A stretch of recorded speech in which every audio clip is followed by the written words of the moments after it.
ശബരിമല വീണ്ടും ചർച്ചയായത് തന്നെ ആഗോള അയ്യപ്പ സംഘവുമായി ബന്ധപ്പെട്ടാണ്. NSSന്റെ ഇപ്പോഴത്തെ രാഷ്ട്രീയ നയമാറ്റം രാഷ്ട്രീയ പാർട്ടികളെ മാത്രമല്ല സമുദായ അംഗങ്ങൾക്കിടയിലും അങ്കലാപ്പ് സൃഷ്ടിച്ചിട്ടുണ്ട്. ന്യൂസ് ആഫ്റ്റർനൂൺ ഇന്ന് ആദ്യം പരിശോധിക്കുന്നു സംഗമത്തിൽ നേട്ടമാർക്ക്.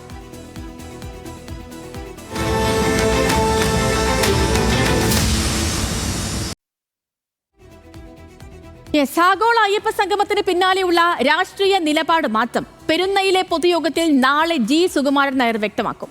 ആഗോള അയ്യപ്പ സംഗമത്തെ പിന്തുണച്ച ആ സാഹചര്യം അദ്ദേഹം ബോധ്യപ്പെടുത്തും. എന്നാൽ പല കരയോഗങ്ങൾക്കും സുകുമാരൻ നായർ അനുകൂല നിലപാടല്ല. പോസ്റ്ററുകളായും പ്രതികരണങ്ങളായും പ്രതിഷേധങ്ങളുമായും ഒക്കെ അത് പുറത്തു വരുന്നുണ്ട്. സർക്കാരിനോട് NSS അടുക്കുന്നതിൽ കരുതലോടെയാണ് കോൺഗ്രസ് നീങ്ങുന്നത്. പ്രതികരണങ്ങളും ഇന്ന് അത്തരത്തിലായിരുന്നു.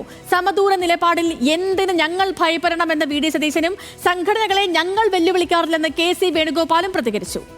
പ്രതികരണങ്ങളിലേക്ക് സുകുമാരൻ നായരുടെ നിലപാട് സ്വജനപക്ഷപാതവും അവിവേകവുമാണെന്ന് തന്നെയാണ് ഞങ്ങൾക്ക് പറയാനുള്ളത്. അത്തരം നിലപാടുകൾ തുടരരുത്.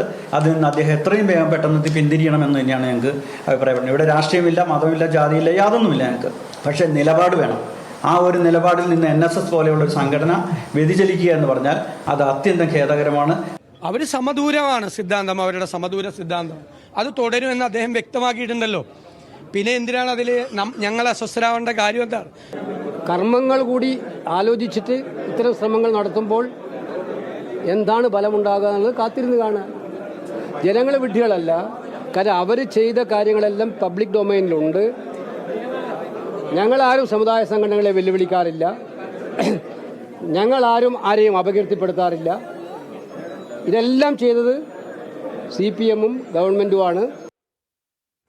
ഓക്കെ, അപ്പോൾ ഈ വിഷയത്തിൽ കൂടുതൽ വിശകലനങ്ങളുമായി ഞങ്ങളുടെ പ്രതിനിധികൾ ചേരുന്നുണ്ട്. തിരുവനന്തപുരത്ത് ചന്തു ചന്ദ്രശേഖർ, അർജുൻ, ഒപ്പം PR പ്രവീണയും വിവരങ്ങളുമായി ചേരും. ആദ്യം നമുക്ക് NSSന്റെ നിലപാട് വിശദീകരണത്തിലെ വിശകലനങ്ങളിലേക്ക് തന്നെ പോകാം. ചന്തു, സമദൂരം വിട്ടുള്ള അപ്രതീക്ഷിതമായ U-ടേണിനെ അംഗീകരിക്കില്ലെന്ന് പറഞ്ഞ് ജനറൽ സെക്രട്ടറിയെ തള്ളി കരയോഗ അംഗങ്ങൾ തന്നെ രംഗത്ത് വരുന്നത് അസാധാരണമാണ്. അപ്പോൾ അംഗങ്ങളെ ആദ്യം NSSന് ബോധ്യത്തിലെടുത്തണം.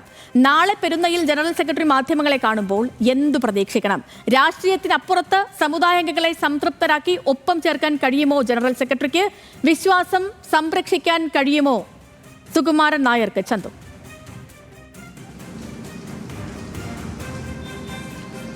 സേതുലക്ഷ്മി, ആഗോള അയ്യപ്പ സംഗമം കഴിഞ്ഞ് ദിവസങ്ങൾ പിന്നിട്ടിട്ടും അതിന്മേലുള്ള ചർച്ചകൾ ഇപ്പോഴും പുരോഗമിക്കുകയാണ്. അതിൽ ഏറ്റവും പ്രധാനമാണ് NSSന്റെ നിലപാട് മാറ്റം. NSS ആദ്യഘട്ടം മുതൽ ആഗോള അയ്യപ്പ സംഗമത്തെ പിന്തുണയ്ക്കുകയും അയ്യപ്പ സംഗമത്തിലേക്ക് പ്രതിനിധിയെ അയക്കുമെന്ന് വ്യക്തമാക്കുകയും ചെയ്തിരുന്നു.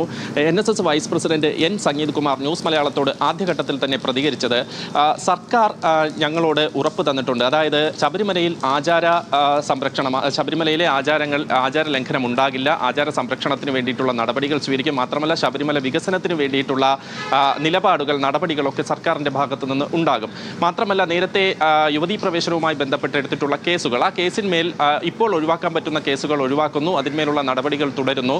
ഒഴിവാക്കാൻ പറ്റുന്ന കേസുകൾ ഒഴിവാക്കി നൽകുമെന്നും സർക്കാർ ഉറപ്പ് കൊടുത്തിട്ടുണ്ട്. ആ ഒരു സാഹചര്യത്തിൽ എന്തിന് സർക്കാരിൻ്റെ ഈ ഒരു തീരുമാനത്തോട്, അതായത് ശബരിമലയുടെ വികസനവുമായി ബന്ധപ്പെട്ട് സർക്കാർ ഒരു മുന്നോട്ട് പോക്ക് നടത്തുമ്പോൾ അതിൽ എന്തുകൊണ്ട് NSS പങ്കെടുക്കാതിരിക്കണമെന്ന ചോദ്യമാണ് ആദ്യഘട്ടം മുതൽ ഇതിൽ NSS ഉയർത്തുന്നതും. NSS അതുകൊണ്ട് തന്നെയാണ് ഈ NSS പ്രതിനിധി ആഗോള അയ്യപ്പ സംഗമത്തിൽ പങ്കെടുത്തത്. പക്ഷേ NSSനുള്ളിൽ തന്നെ ഇതിനകത്ത് പ്രത്യേകിച്ച് ഒരു പാളയത്തിൽപ്പെട എന്ന് വേണമെങ്കിൽ പറയാം, അങ്ങനെ ഒരു പ്രശ്നം NSSനുള്ളിൽ ഇപ്പോൾ ഇതുമായി ബന്ധപ്പെട്ട് ഉയർന്നു വന്നിരിക്കുന്നു എന്നതാണ് വാസ്തവം. അത് കഴിഞ്ഞ ദിവസം തന്നെ NSS ജനറൽ സെക്രട്ടറിയും ഈ വിഷയത്തിൽ ഒരു ഇടതുപക്ഷ നിലപാട് സ്വീകരിക്കുന്നു. അവരുടെ സമദൂര നിലപാടിൽ നിന്ന് വ്യതിചലിച്ച് ഇടതുപക്ഷത്തോട് അടുക്കുന്ന സമീപനം കാണിക്കുന്നു എന്ന തരത്തിലുള്ള വിമർശനങ്ങൾ, ആശങ്കകളൊക്കെ പല ഭാഗത്തു നിന്നും ഉണ്ടായിട്ടുണ്ട്. അത് NSSന്റെ താലൂക്ക് യൂണിയനുകളിൽ നിന്ന് വരെ അത്തരത്തിലുള്ള വിമർശനങ്ങൾ ഉണ്ടാകുന്നു. ഇന്നലെ പലയിടത്തും പത്തനംതിട്ടയിൽ ബാനറുകൾ പ്രത്യക്ഷപ്പെട്ടു. ഇന്നും അത്തരത്തിൽ ബാനറുകൾ പ്രത്യക്ഷപ്പെട്ടു. കണയന്നൂരിൽ താലൂക്ക് യൂണിയൻ തന്നെ NSS ജനറൽ സെക്രട്ടറിക്കെതിരെ പ്രമേയം പാസാക്കുന്നു. പ്രധാനമായും ഈ കണയന്നൂർ താലൂക്ക് പറയുന്നത് NSS ജനറൽ സെക്രട്ടറിക്ക് അങ്ങനെ ഒരു നിലപാട് മാറ്റം സ്വീകരിക്കണമെങ്കിൽ അത് അദ്ദേഹത്തിൻ്റെ വ്യക്തിപരമായ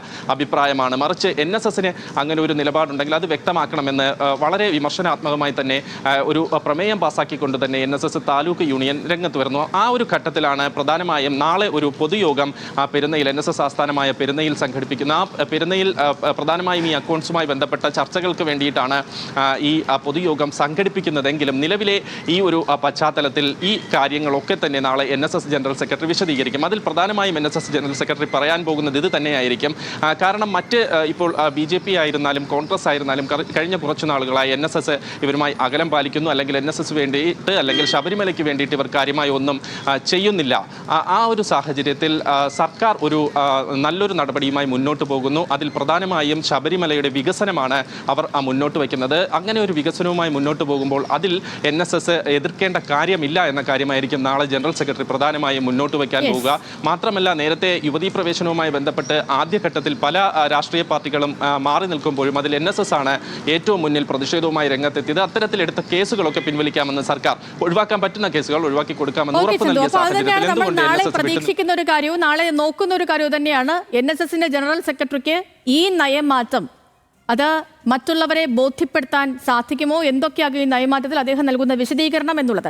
ഇനിയിപ്പോൾ നമുക്ക് ഇതുമായി ബന്ധപ്പെട്ടുള്ള രാഷ്ട്രീയ വിശകലനങ്ങളിലേക്ക്, പൊളിറ്റിക്സിലേക്ക് പോകാം. ആദ്യം കോൺഗ്രസ് പൊളിറ്റിക്സിലേക്ക് പോവുകയാണ്. PR പ്രവീണ, ഇതിപ്പോൾ ആഗോള അയ്യപ്പ സംഗമത്തിൽ കൈപൊള്ളി നിൽക്കുന്നവരാണ് കോൺഗ്രസും BJPയും, പ്രത്യേകിച്ച് കോൺഗ്രസ്. ഇപ്പോൾ NSS ഇതിനു മുൻപ് കോൺഗ്രസിനെ വിമർശിച്ചിട്ടില്ലേ എന്നൊക്കെ ചോദിച്ചാൽ തീർച്ചയായും വിമർശിച്ചിട്ടുണ്ട്. പക്ഷേ ഇപ്പോഴത്തേത് സമീപകാലത്തൊന്നും ഉണ്ടാകാത്ത തരത്തിലുള്ള ഒരു വിമർശനമാണ്. അപ്പോൾ ഈ വിഷയവുമായി ബന്ധപ്പെട്ട് ഇന്നത്തെ നേതാക്കളുടെ പ്രതികരണം നമ്മൾ പരിശോധിച്ചാൽ VD സതീശനാകട്ടെ, അടൂർ പ്രകാശ് ആകട്ടെ, KC വേണുഗോപാൽ ആകട്ടെ, ഇവരോടൊക്കെയും പ്രതികരിച്ചത് ഇന്നലത്തേത് പോലെയായിരുന്നില്ല, കുറച്ചും കൂടി മയപ്പെട്ടിട്ടുള്ളതായിരുന്നു.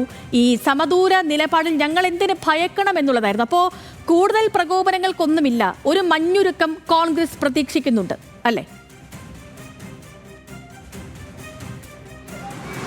അതായത് സമദൂര സിദ്ധാന്തത്തിൽ നിന്ന് NSS പിന്നോട്ട് പോയത് വലിയ വിഭ്രാന്തിയോടെയാണ് കോൺഗ്രസ് നേതാക്കൾ കണ്ടത്. പക്ഷേ വളരെ സംയമനത്തോടു കൂടിയുള്ള പ്രതികരണമായിരുന്നു പിന്നീട് ഉണ്ടായത് എന്നുള്ളതാണ് ശ്രദ്ധേയം. സാധാരണഗതിയിൽ ഇത്തരം സംഭവങ്ങളെക്കുറിച്ച് മുതിർന്ന നേതാവ് K മുരളീധരനോടൊക്കെ ചോദിച്ചാൽ അദ്ദേഹം ഒരു പരിഹാസ രൂപേണ മറുപടി പറയുന്നതാണ്. പക്ഷേ അദ്ദേഹം പോലും ഇക്കാര്യത്തിൽ വളരെ സംയമനത്തോടെ പ്രതികരിച്ചു എന്നുള്ളത് തന്നെയാണ് നേതൃത്വത്തിൻ്റെ ഇടപെടൽ അത്ര വേഗം ഉണ്ടായി എന്നതിൻ്റെ തെളിവ്.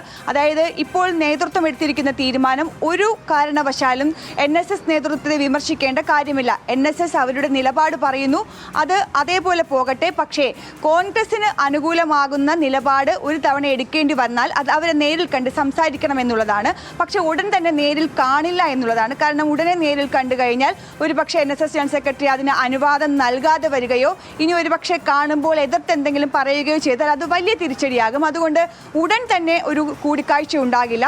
അത് വഴിയെ വരട്ടെ, സമയം പോലെ ആകട്ടെ എന്നുള്ളതാണ് നിലപാട്. മാത്രവുമല്ല, കോൺഗ്രസിന് സമദൂര സിദ്ധാന്തം പിൻവലിക്കില്ല എന്നുള്ളൊരു ഉറപ്പ് കോൺഗ്രസിൻ്റെ ഉള്ളിലുണ്ട്. ആ ഒരു ഉറപ്പ് കൊണ്ടുകൂടിയാണ് ഈ മയപ്പെട്ടു പോകുന്നത്. എന്തായാലും നിലവിൽ NSSനെ പ്രകോപിച്ചുകൊണ്ട് കോൺഗ്രസ് മുന്നോട്ട് പോകാനില്ല. 2 തെരഞ്ഞെടുപ്പുകളാണ്. ആ 2 തെരഞ്ഞെടുപ്പും കോൺഗ്രസിനെ സംബന്ധിച്ചിടത്തോളം ജീവൻ മരണ പോരാട്ടമാണ്. തദ്ദേശ തെരഞ്ഞെടുപ്പിൽ ഭൂരിപക്ഷം നേടണം, നിയമസഭയിലേക്ക് തിരിച്ചെത്തണം. അല്ലെങ്കിൽ 10 വർഷമായി പുറത്തു നിൽക്കുന്ന ഒരു പാർട്ടിക്ക് ഇനി എന്ത് ചെയ്യാനാകുമെന്ന് NSS നേതൃത്വം ചോദിച്ചാൽ അതിന് മറുപടി ഇല്ലാത്തൊരവസ്ഥയുണ്ട്. സ്വാഭാവികമായും അതുകൂടി മുന്നിൽ കണ്ടാണ് ഈ സംയമനത്തോടെയുള്ള മുന്നോട്ട് പോക്ക്. ഓക്കെ പ്രവീണ.